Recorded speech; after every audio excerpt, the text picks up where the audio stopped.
There is a street in Cairo where the living and the dead have always shared the same ground. Al-Khalifa Street cuts through one of the oldest quarters of the city, past crumbling Mamluk facades and tea shops where men sit on plastic chairs beneath stone arches that were old before Columbus was born. Tour buses do not come here. But Al-Khalifa Street belongs to a different Cairo, the one that remembers without trying, where medieval walls lean into modern apartment blocks, and the call to prayer bounces off surfaces that were ancient when the Ottomans arrived. This is the Cairo that does not perform its history, it simply lives inside it. Walk far enough south, past the Mosque of Ibn Tulun, and the street narrows. Here, tucked between unmarked buildings, you will find a small domed structure that most passers-by ignore. No ticket booth, no audio guide.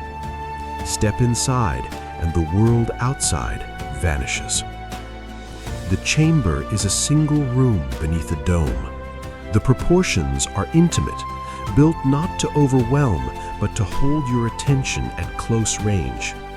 Faded decorations cling to the walls, ghosts of patterns that once blazed with color.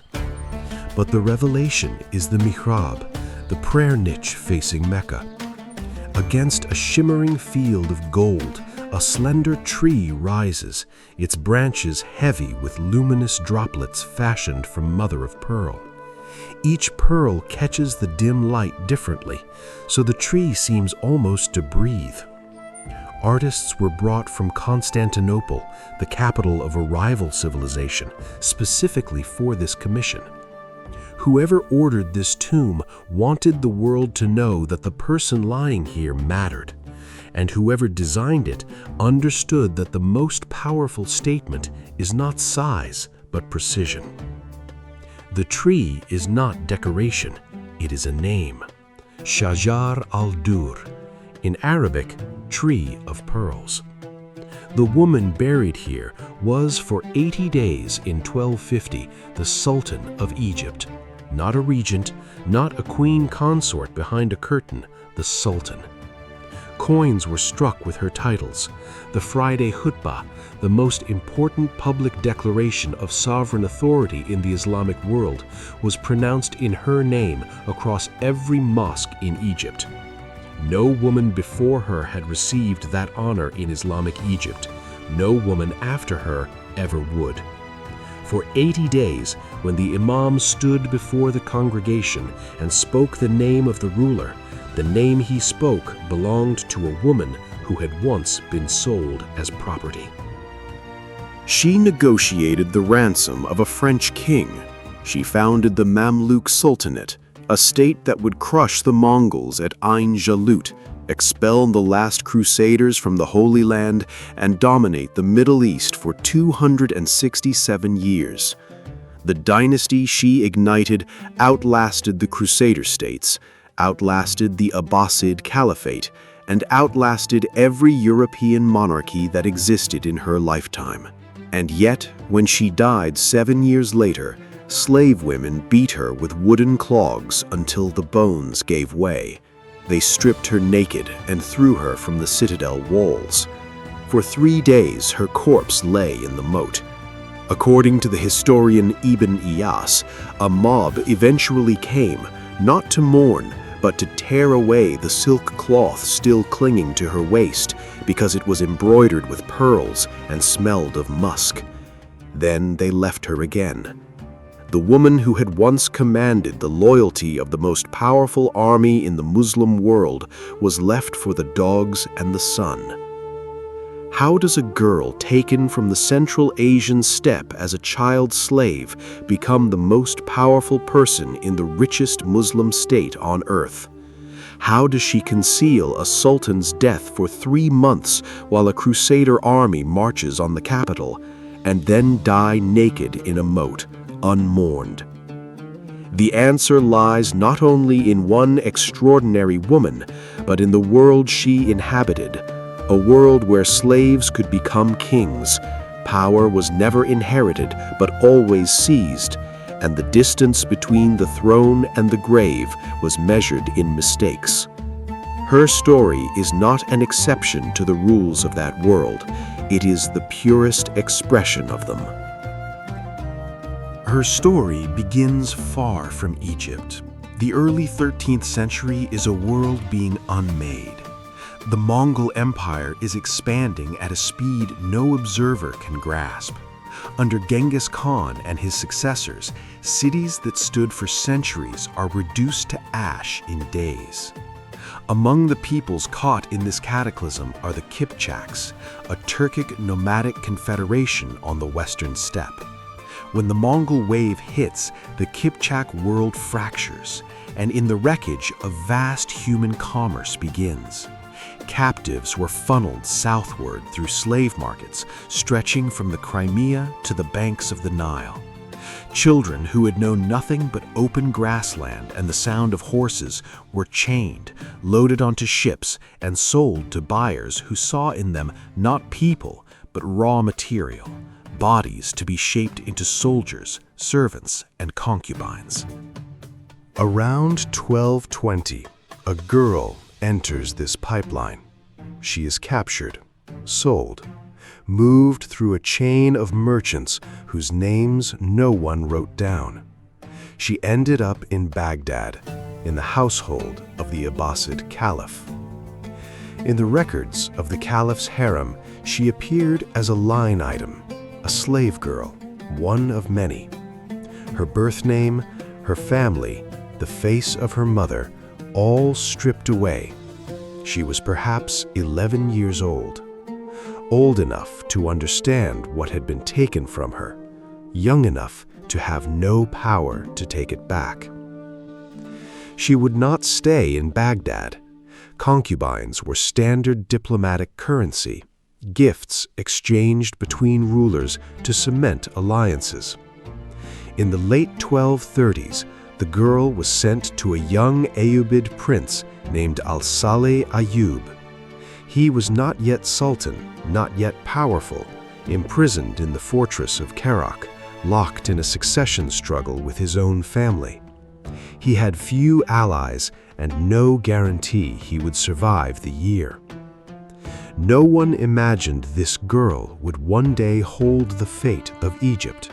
No one imagined she would hide a sultan's death, defeat a crusade, found a dynasty, and die so brutally the story would still be told 8 centuries later. But that is exactly what happened. It began in a fortress on a hilltop, with a prince who had nothing to lose and a slave girl who had never had anything to begin with. 2 people at the bottom of a system that was designed to consume them, and instead, they consumed it. 800 years later, her tomb still stands, the pearl tree still glows, and the question lingers: what kind of world makes a sultan out of a slave and then destroys her for daring to be both? To answer that, we need to understand the machine she entered. 13th century Egypt ran on a system that would have seemed insane to any European observer. An empire built on slaves, governed by slaves, defended by slaves. The Ayyubid dynasty called them Mamluks, and everything that followed was a product of the world the Mamluks made. To understand how a slave girl could become sultan, you first have to understand a world where slavery was not the bottom of the social order, it was the ladder. The system was called the Mamluk institution. The word Mamluk means one who is owned. These were boys, overwhelmingly Turkic, predominantly Kipchak, captured on the steppe, transported to Egypt, and placed into a program of indoctrination and combat training. They learned Arabic, memorized the Quran, mastered mounted archery, swordsmanship, and siege warfare. By the time they finished, they were among the finest soldiers in the known world. A Mamluk cavalryman could fire 3 arrows from horseback in the time it took a Crusader knight to lower his lance. That difference decided battles. That difference decided empires. Here is what made the system unique. Upon completing their training, these slaves were freed, manumitted, given stipends, granted land, integrated into the military elite. Their loyalty was not to a tribe or a homeland. All of that had been stripped in childhood. Their loyalty was to the Sultan who bought them, raised them, and set them free. A ruler surrounded by free-born nobles worried about inherited grudges and rival claims. A ruler surrounded by freed slaves had soldiers who owed everything to him personally. It was engineered to produce absolute loyalty, and it worked until it didn't.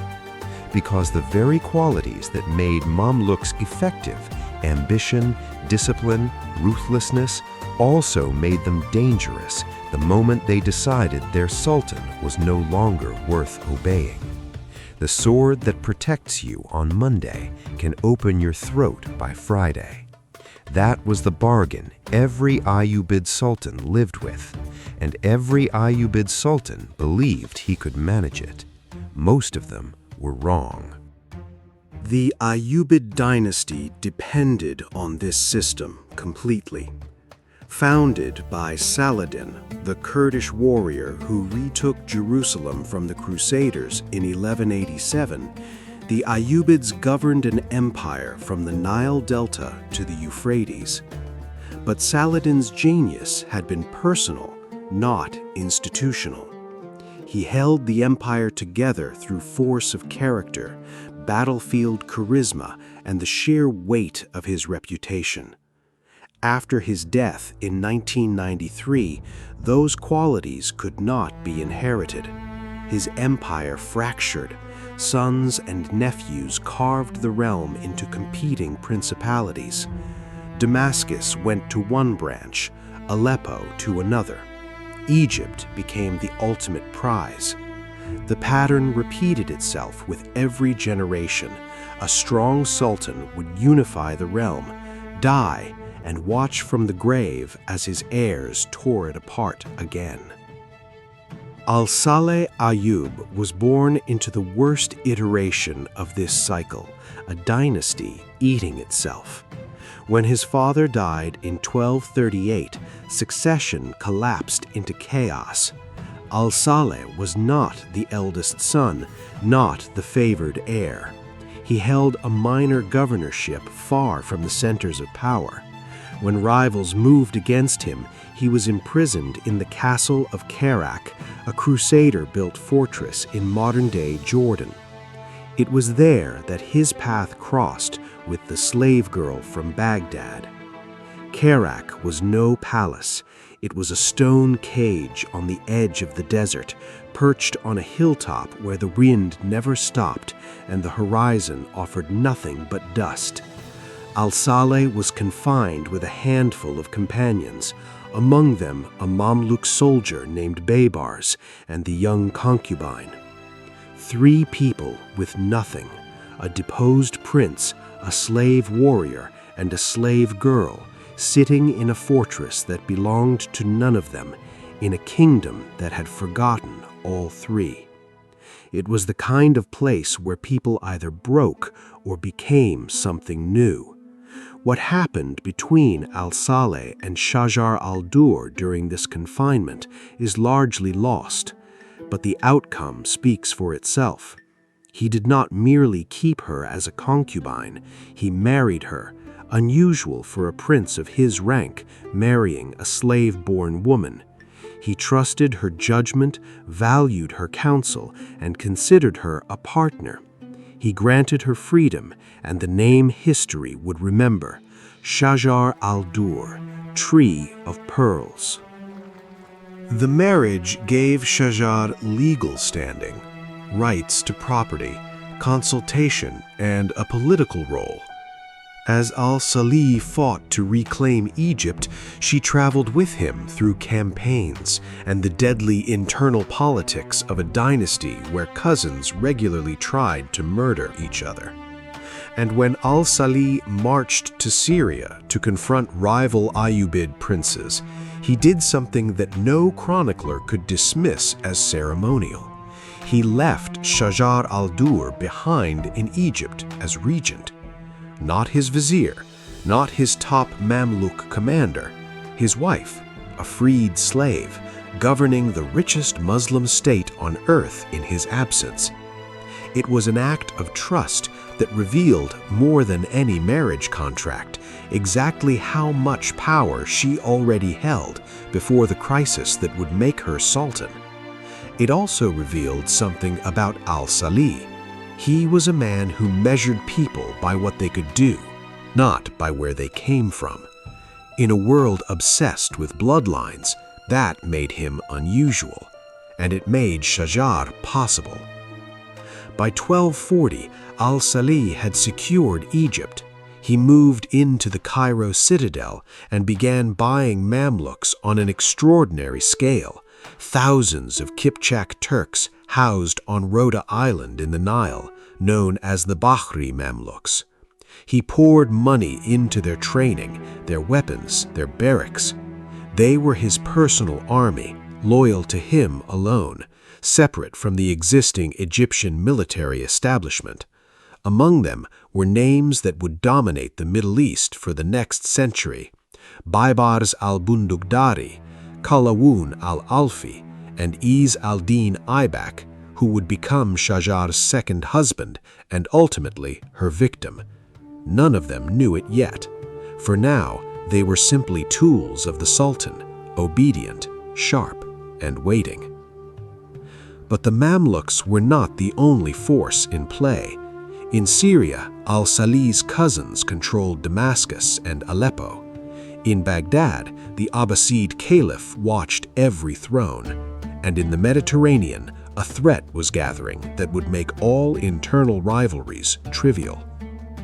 King Louis IX of France, devout, determined, commanding one of the largest Crusader armies ever assembled, was preparing to invade Egypt. He had spent years gathering men, money, and ships on the island of Cyprus. His target was not Jerusalem, but Egypt itself, the economic engine of the Muslim world, the granary that fed half the Mediterranean. If Egypt fell, everything fell. Every strategist in Europe understood this. So did every strategist in Cairo. The question was not whether the attack would come, but when, and whether Egypt would still have a functioning government when it did. By 1249, al-Salih's body was failing. A disease, possibly tuberculosis, possibly cancer, had reduced him to a man carried on a stretcher, giving orders through clenched teeth, while his physicians exchanged glances they thought he could not see. When the Crusader fleet was sighted, the dying Sultan was transported to Al-Mansurah in the Nile Delta. Shajar al-Durr was at his side, as she had been through imprisonment, war, and consolidation. Now she watched him die by inches in a palace surrounded by Crusaders to the north and ambitious men waiting for the throne to empty. In November 1249, as French soldiers marched south from captured Damietta, the Sultan drew his last breath. The most powerful man in the Muslim world was gone. The enemy was advancing, and the only person with the information and the nerve to act was a freed slave standing in a room with a cooling body and a choice that would change everything. She chose to lie, and in doing so, she chose to rule. Imagine the Cairo Citadel in the middle of the 13th century. Not a museum, but a living center of power. The fortress sits on the Muqattam Hills, overlooking a capital that dwarfs London, Paris, or Rome. Cairo's markets sell silk from China, spices from India, gold from sub-Saharan Africa, and slaves from everywhere. The air in the lower city smells of cumin, dung, and the river. Up on the hill, inside the citadel walls, the air is different. Stone dust, incense, and the faint metallic tang of power being exercised. You can feel the weight of the place before you see it. The citadel was not just where the Sultan lived, it was where Egypt thought. Inside the citadel, the world divides into two spheres. The outer sphere is public and male: throne room, council chamber, barracks, polo grounds. Behind those walls lies another world, the harem. And the harem is not what centuries of European fantasy have made it. The word comes from the Arabic haram, forbidden, sacred. It was the private quarters of the household, a complex institution with its own hierarchy, economy, and brutal politics. At the top sat the Sultan's mother or principal wife. Below her, other wives, then favored concubines, then lesser concubines, then servants, then slave women. Every woman understood her position with absolute clarity, because position determined everything: access to the Sultan, influence over decisions, and ultimately survival. A woman who rose could reshape policy. A woman who fell could disappear without a trace. The harem remembered both outcomes equally well, and it made sure you did too. Shajar al-Durr entered this world as a concubine. Her days began before dawn, with the Fajr prayer echoing off citadel walls. The women's quarters were well-appointed rooms around interior courtyards, fountains, tiled floors, latticed windows that let in air and light but blocked outside gazes. The scent was rosewater, oud, musk, and henna. Clothing was layered silk and linen dyed in colors that signified rank. Even fragrance was political. A woman wearing the wrong perfume at the wrong time sent a signal she might not survive. Everything in the harem communicated. The question was whether you were speaking or being spoken about. But luxury was not comfort.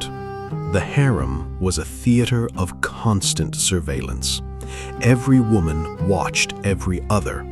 Alliances formed and dissolved over a single meal. A concubine who gained the Sultan's attention one evening might be isolated by morning, her rivals having whispered to the Sultan's mother or pressed coins into the chief eunuch's hand. The chief eunuch, Jamal al-Din Muhsin in al-Salih's household, controlled access between the women's quarters and the outer court. He decided who saw the Sultan and when. He carried messages, managed finances, and served as gatekeeper to the most powerful man in Egypt. Winning his trust was not optional. Losing it was not survivable. Shajar did more than survive. She mastered it. The sources are thin on details, but the trajectory is clear. She rose from anonymous concubine to the Sultan's most trusted companion, through intelligence, political instinct, and the ability to make herself indispensable. In a palace full of people trying to be noticed, she understood something subtler. The most powerful position was not being seen, it was being needed. Consider what indispensable meant. Al-Salih was surrounded by enemies. His cousins wanted him dead. His own emirs could not always be trusted. He needed someone whose loyalty was absolute and whose discretion was total. A Mamluk officer had his own ambitions. A vizier served institutions.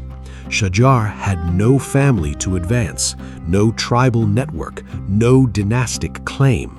Her existence was bound to one man. That made her the most trustworthy person in the palace and the most dangerous, because she had nothing to fall back on if that man disappeared. Her loyalty was not virtue, it was arithmetic, and al-Salih was good enough at math to recognize it. Al-Salih began relying on her as a political partner. She was present during sensitive discussions, understood the disposition of forces, the loyalties of key emirs, the state of the treasury. When he campaigned in Syria, he brought her, unusual enough to attract comment from historians. She was not decorative, she was operational. Where other concubines learned to please, Shajar learned to govern. The distinction would matter more than anyone alive could yet imagine. And she built something no one outside the inner circle fully appreciated until the crisis came, a private network of absolute loyalists. The chief eunuch, Jamal al-Din Muhsin, answered to her as much as to the Sultan. A palace servant named Suhail could replicate the Sultan's handwriting so precisely that forged decrees were indistinguishable from genuine ones. A skill that seemed merely useful in peacetime but would prove decisive in war. The army commander, Fakhr al-Din ibn al-Sheikh, trusted her judgment on military matters. These were not accidents, they were assets she had cultivated over years, quietly, patiently, one relationship at a time. When the moment came to hide a sultan's death and run a war, she did not have to improvise a command structure. She already had one. The harem had been her training ground. The entire kingdom was about to be her stage. Daily life had a texture no political summary can capture. Morning meant bread from clay ovens, dates, cheese, dishes with saffron and rosewater. Meals were communal rituals where hierarchy was performed, who sat where, who was served first, who received the choicest portion. Every bite was a message. After meals, lower-ranking women worked, spinning, cooking, cleaning. Higher-ranking women occupied themselves with embroidery, calligraphy, Quran recitation, and conversation, which was never idle, it was intelligence gathering. Every woman was a node in an information network extending through servants and eunuchs into the outer court and beyond the citadel walls. Rumors traveled faster inside the harem than carrier pigeons traveled outside it. A woman who controlled what information reached the Sultan controlled, in a very real sense, what the Sultan believed was true. The hammam, the bathhouse, served as both hygiene and social bonding. It was where alliances were cemented and secrets exchanged away from eunuchs' ears. Water, steam, and shared intimacy created a zone of relative honesty in a world of performance. It is no accident that several pivotal moments in Shajar's story, including the murder that would eventually destroy her, took place in or near a bathhouse. In the harem, the place where you were most physically vulnerable was also the place where you were most politically free. That paradox defined everything about a woman's life inside these walls. Shajar lived in this sealed world for nearly a decade. She learned its rules, exploited its possibilities, and transcended its limitations. By the time the Crusader fleet appeared in 1249, she was not merely the Sultan's wife. She was the person who understood, better than anyone in the citadel, how all the pieces fit together. The military, the treasury, the emirs, the Mamluks, and the fragile web of loyalty that held the Ayyubid state in one piece. When al-Salih's breath stopped at Al-Mansurah, the web of power should have collapsed. Every precedent said it would. A dead sultan meant a succession crisis, and a succession crisis during a foreign invasion meant catastrophe. But the web held because one woman, trained by years inside the harem walls, reached out and seized every thread at once. The harem had taught her patience, discretion, and the art of seeing everything while appearing to see nothing. Now it was time to use all of it, not behind a curtain, not through a eunuch, directly.